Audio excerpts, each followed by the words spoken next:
Elon interrupted Conan O'Brien's show with his story. You will be shocked what Elon said. It was supposed to be another hilarious night on Conan Without Borders. Conan O'Brien, with his signature flaming red hair and razor-sharp wit, had just welcomed Elon Musk to the show. The audience was electric. This wasn't just any guest. It was Elon Musk, billionaire, inventor, Twitter chaos machine. And tonight, he was here for fun. I heard your new rocket is shaped like a hot dog, Conan joked, smirking. Elon chuckled with that dry, almost distracted laugh of his. Only if you put mustard on Mars. Laughter exploded across the studio. Conan leaned back, milking the moment, eyes twinkling. You know, you always have this mysterious look in your eye, like you're hiding something. What's the real Elon Musk like when no one's watching? You have a secret bunker full of clones, don't you? More laughs. But Elon didn't answer right away. His smile faded just slightly. Not enough for the average viewer to notice, but enough for Conan, who'd made a career reading faces, to catch it. I do have something I've never said publicly before, Elon said quietly. That stopped Conan mid-laugh. The air shifted. You serious? Conan asked, suddenly less the comedian, more the curious friend. The audience sensed it too. The energy drained from the room, not in a bad way, but in the way that happens when everyone leans in at once. Elon's gaze dropped for a second, then met Conan's. It's about my mother. No punchline. No smirk. A full, gut-punch pause. I remember being 9 years old, Elon began. In Pretoria, sitting on the cold tile floor of our kitchen. I had just taken apart the microwave to try and build something better. I thought if I could just invent something big enough, fast enough, maybe I could fix what was happening in our lives. Conan was now completely silent. I looked up, Elon continued, his voice slowing, and saw my mother standing in the doorway. She was barefoot, smiling. And I didn't understand until years later that she was smiling because she didn't want me to know she hadn't eaten that day. The audience didn't laugh. They didn't move. They listened. A pin could have dropped and sounded like thunder. Elon's voice trembled, just for a second. She always smiled like that. Even when the world was falling apart around us. Conan's hands were folded in front of his mouth now. His eyes were wide, but not with comedy. With something else. The kind of truth no show is ever ready for. The producer backstage frantically signaled to cut the segment. Conan didn't even look up. He knew what everyone in the room knew. This wasn't a story anymore. It was a confession. The studio lights, once warm and playful, now felt too bright, almost clinical. Conan O'Brien hadn't spoken for a full 30 seconds. His signature wit, the shield he wielded through presidential interviews and Hollywood scandals, had completely disappeared. All he could do was look at Elon Musk, his jaw slightly slack, his heart pounding for reasons he couldn't explain. Elon wasn't just telling a story. He was peeling himself open. People talk about success like it's this straight road. A plan. An MBA. A billionaire dad. But that wasn't my life. I used to pretend I liked school just so I could sneak into the computer lab. I'd sleep next to servers to stay warm. My mom couldn't afford heat sometimes, but she never let me feel it. She used to say, Elon, you're not made of money, but you're made of stars. I think she believed that more than I ever did. Someone in the audience sniffled. A camera operator subtly wiped under his eye. Conan tried to speak. His voice caught. He cleared his throat. Why haven't you ever said this before? Elon paused. Looked around. Because I didn't think anyone cared. And that sentence hit the room like a train. The silence didn't feel empty. It felt full. Heavy. People only want the headlines, Elon added. The money. The rockets. The Twitter chaos. But they don't want to hear about the 17-hour days where I fell asleep on a factory floor with no pillow. Or the time I wired my entire personal savings to keep Tesla from collapsing, and then slept in a conference room because I couldn't afford rent in 2 cities. I didn't cry when we almost went bankrupt. I cried when I saw my mom eating cereal for dinner again. Conan stood up. Not because he was leaving, but because he didn't know what else to do. Stop the show, he said softly to someone off camera. The director looked stunned. What? Stop. Cut the feed. The live stream froze. Applause signs flickered off. Cameramen lowered their rigs. A stagehand whispered, Are we still recording? No one answered. Because Elon wasn't done. He leaned forward, elbows on his knees, looking not like the richest man in the world, but like a boy still trapped in that cold kitchen in Pretoria, still trying to build something no one else could see.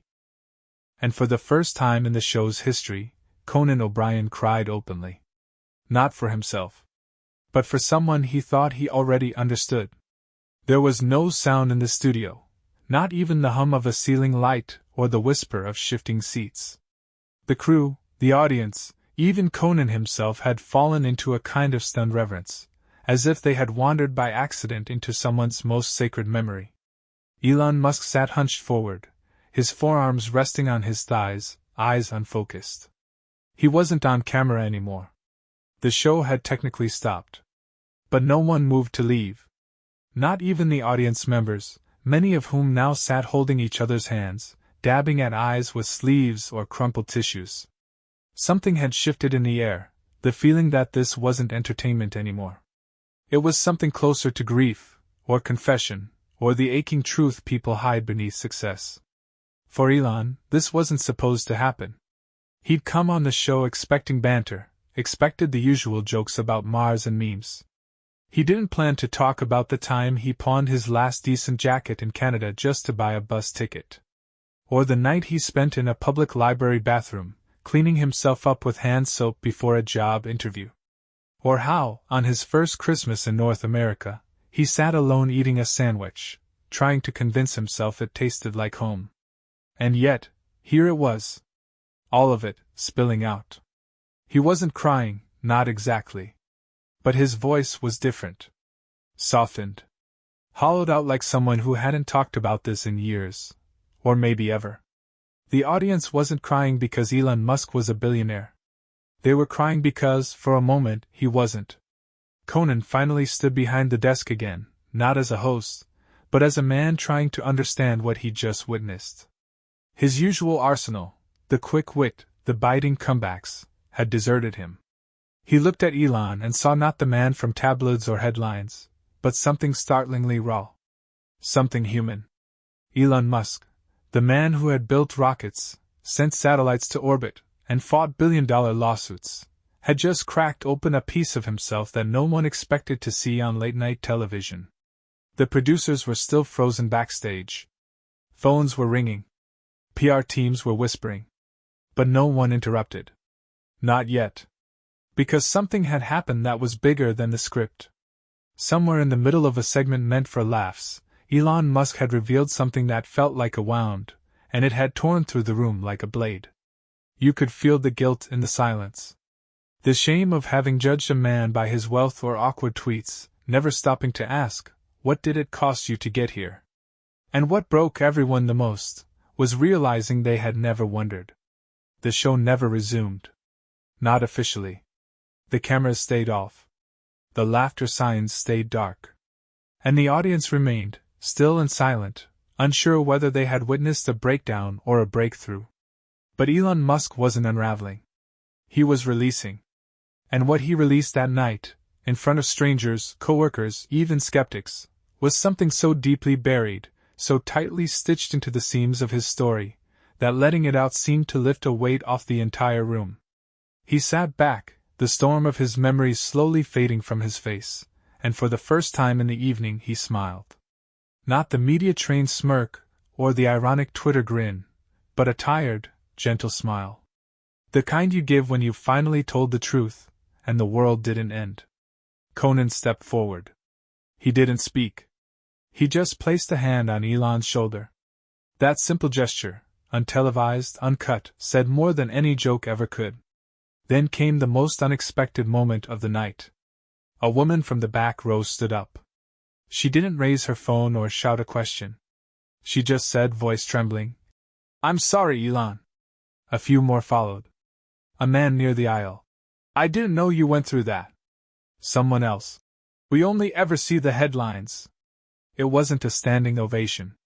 It was more vulnerable than that. It was acknowledgement. Empathy. In a world that mocked billionaires and worshipped fame, this crowd had just watched a man shatter under the weight of his own origin story, and they couldn't turn away. Not this time. Elon finally looked up and spoke one last time. "I didn't say all this so people would feel sorry for me. I said it because I needed someone to finally hear it." He exhaled. "Maybe I needed to hear it too." Conan nodded. "Not as a comedian. As a man. You've been building things your whole life," he said softly. "But tonight, you built something else." A long pause. A connection. As the audience quietly began to rise, no one reached for autographs. No one snapped photos. They just passed Elon with soft glances, nods, and the kind of silence reserved for funerals, churches, and now truth. The set lights dimmed. Conan and Elon stayed in their seats a while longer, alone. Outside the studio, the headlines were already starting to form. Elon Musk breaks down on live TV. Talk show turns into therapy session. Conan O'Brien moved to tears by emotional confession. But none of those would capture what actually happened. Because what happened that night couldn't be viral. It couldn't be edited into sound bites. It was too real. Too human. And long after the cameras were off, the audience gone, and the streets outside had quieted, Conan sat in his dressing room, staring into the mirror. He wasn't thinking about ratings. He was thinking about a barefoot mother in South Africa. And the boy who once tried to build a particle accelerator to save her.